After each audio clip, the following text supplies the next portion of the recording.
संसद के भूमिका के बारे में अगर हम बात करें, मतलब उसका जो कार्य है उसके बारे में बात करेंगे। सबसे पहले हम ये देखें भाई, जो संसद के दो सदन हैं, दो अलग अलग सदन हैं, हाउस भी हम इसको कहते हैं। तो एक पहला सदन मतलब इसमें हम कह सकते हैं लोकसभा है और दूसरा राज्यसभा।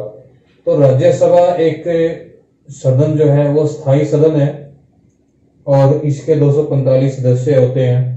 इसी तरीके से जो लोकसभा हमारा अस्थायी सदन है और उसके 543 सदस्य पूरे देश से चुने जाते हैं। जैसा कि कल हमने बताया था कि 543 अक्षेत्रों में पूरे भारत को बांटा गया है। तो 543 अक्षेत्र, जिसको एक अक्षेत्र को हम लोकसभा क्षेत्र कहते हैं, तो एक अक्षेत्र से एक प्रतिनिधि जनता के लोगों के द्वारा वहां से चुना जाता है और उसको हम लोकसभा के सदस्य के रूप में कहा जाता है। उसको एमपी भी हम कहते हैं। कल हमारी इस बारे में चर्चा हुई थी। फिर अगर बात करें बच्चों, तो लोकसभा के जो सदस्य चुने जाते हैं वो अकेले भी चुने जा सकते हैं और दूसरा हम कह सकते हैं जो राजनीतिक दल है, जिसको हम पार्टी भी कहते हैं, वे राजनीतिक पार्टी। अगर आप इस चित्र को देख पा रहे हो तो ये जो चित्र है इसमें राजनीतिक दलों के नाम लिखे गए हैं। जो हमारी 2009 में 15वीं लोकसभा का चुनाव हुआ और उसके 5 साल बाद 2014 में 16वीं लोकसभा का चुनाव हुआ और अब 2019 में 17वीं लोकसभा का चुनाव हुआ था। लेकिन जो इसमें चित्र दिया गया है 2014 की 16वीं लोकसभा का चित्र दिया गया है और 2009 की 15वीं लोकसभा के चित्र में राजनीतिक दलों की एक सूची दी गई है। भाई कौन से राजनीतिक दल किस पार्टी ने कितने सदस्य उसके जीते। 543 में से कुछ पार्टियों के 5 है, किसी के 7 है, किसी के 20 है, किसी के 50 है, पूरे जो चुनाव जीत के आए हैं। अगर पार्टी सिस्टम के हिसाब से हम देखें तो हम ये मानते हैं कि लोकसभा में जिस पार्टी के आधे से ज्यादा सदस्य है, मतलब आधा, इसको हम कहते हैं 272। अगर हम 543 का आधा हिस्सा करें, जैसे 100 का अगर आधा हिस्सा करें 50, 100 में से आधा हिस्सा करें 50, अगर हम कहें 51 सदस्य अगर 100 में से किसी पार्टी के जीते हैं तो वो आधे से ज्यादा होता है, बहुमत होता है, उसको हम कहते हैं बहुमत। बहुमत मतलब आधे से ज्यादा सदस्यों की संख्या, उसको हम बहुमत कहते हैं। छोटा सा उदाहरण ये 100 का अगर लें, 100 में से 51 मतलब 50 से ज्यादा, 50 से कितने भी ज्यादा हो, 51 हो, 52 हो, 60 हो, तो वो आधे से ज्यादा का जो संख्या होती है उसको हम बहुमत कहते हैं। तो जिस पार्टी को लोकसभा में बहुमत प्राप्त हो जाता है वही पार्टी देश की सरकार में शामिल होकर सरकार चलाती है।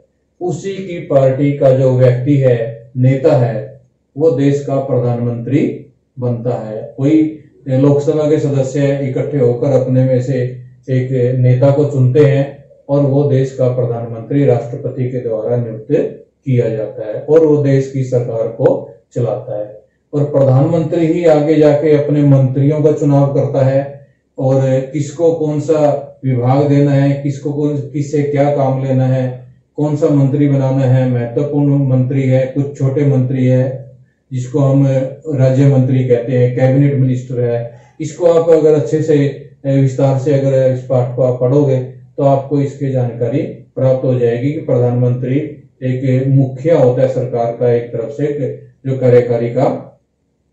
तो और प्रधानमंत्री के नाम से ही आमतौर पे हमारे देश की संसद सरकारें चलती है। आज भी जैसे हमारे देश के प्रधानमंत्री का नाम आप सभी की जुबान पे है तो हम जानते हैं।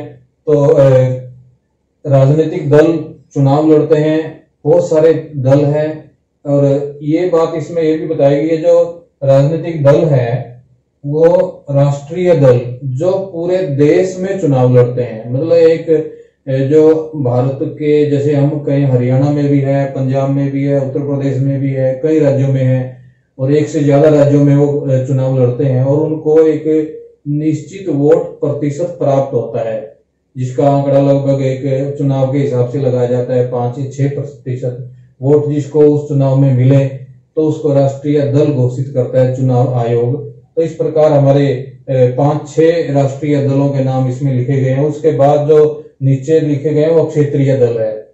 वो कोई एक क्षेत्र में, जैसे हरियाणा विकास पार्टी या दूसरी पार्टी के नाम से हम कह सकते हैं, जैसे पंजाब है हमारे साथ में, अकाली दल है, वो पंजाब में ही है। अगर हम दूसरे राज्य में बात करें तो वो उसी क्षेत्र में हमारे यहाँ नहीं है। समाजवादी पार्टी है जो उत्तर प्रदेश में है, बहुजन समाज पार्टी है वो पूरे देश में है, भारतीय जनता पार्टी है वो पूरे देश में है, भारतीय राष्ट्रीय कांग्रेस है वो पूरे देश में है। तो इस प्रकार कई राष्ट्रीय पार्टियां हैं और कुछ हमारी क्षेत्रीय पार्टियां जो एक क्षेत्र तक सीमित होती है, तो उसको हम क्षेत्रीय पार्टियां कहते हैं।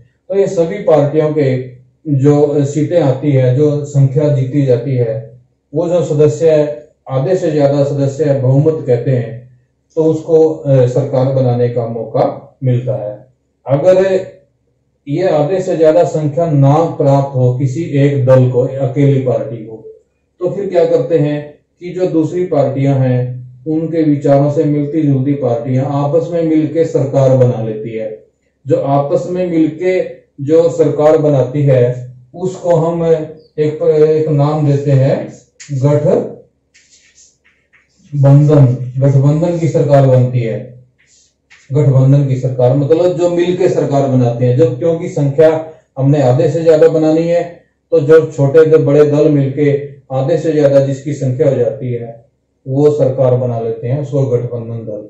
और जो सरकार नहीं बना पाते, जो सरकार के विपक्ष में होते हैं, जो सरकार बनाने से चूक जाते हैं, वो विरोधी दल होते हैं, जिसको हम विपक्ष में कहते हैं, विरोधी दल।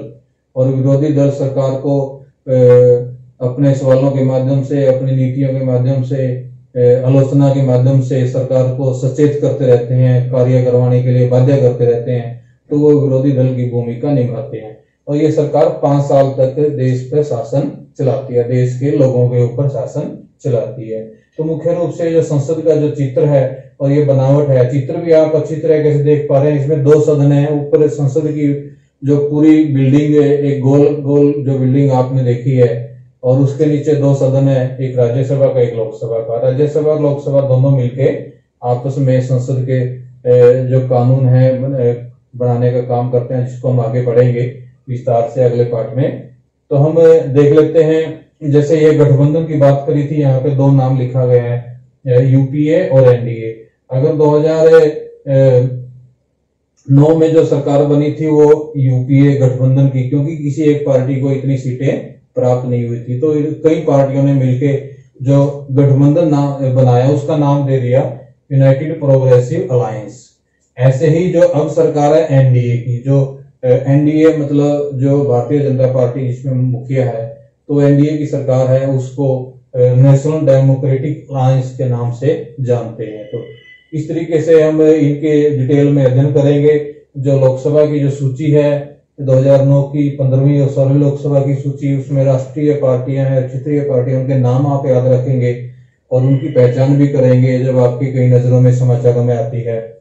तो मैं समझता हूं फिर ये जो संसद की भूमिका क्या है, जब ये चुनाव हो जाता है, सरकार सबसे पहले संसद का कार्य है राष्ट्रीय सरकार का चुनाव करना।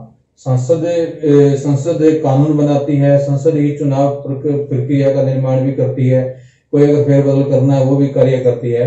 तो सबसे पहला उसका काम है संसद का सरकार का चुनाव करवाना। सरकार का चुनाव करवाने की एक पूरा तरीका है, चुनाव आयोग होता है और वो सरकार का गठन करते हैं। जैसे अभी बताया गया, आधे से ज्यादा जिस पार्टी के सदस्य चुने जाते हैं वो सरकार में शामिल होके प्रधानमंत्री बनते हैं, मंत्री बनते हैं। प्रधानमंत्री आगे मंत्रियों को बनाता है, मंत्रियों के चुनाव करता है, मतलब उनकी नियुक्ति करता है।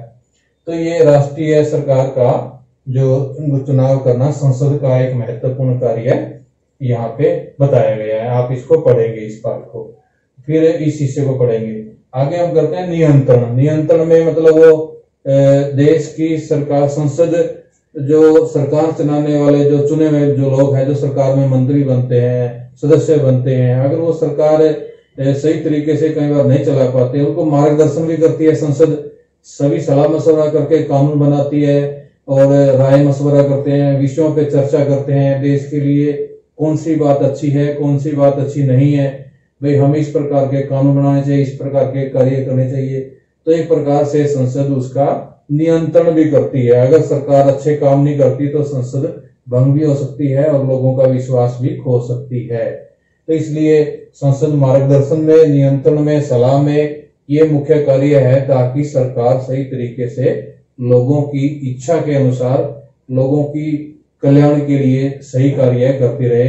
आज भी जैसे हमारे देश में काफी समस्या है, आज भी जिस माहौल में हम काम कर रहे हैं, तो ये सरकार सारी स्थिति को कंट्रोल करती है।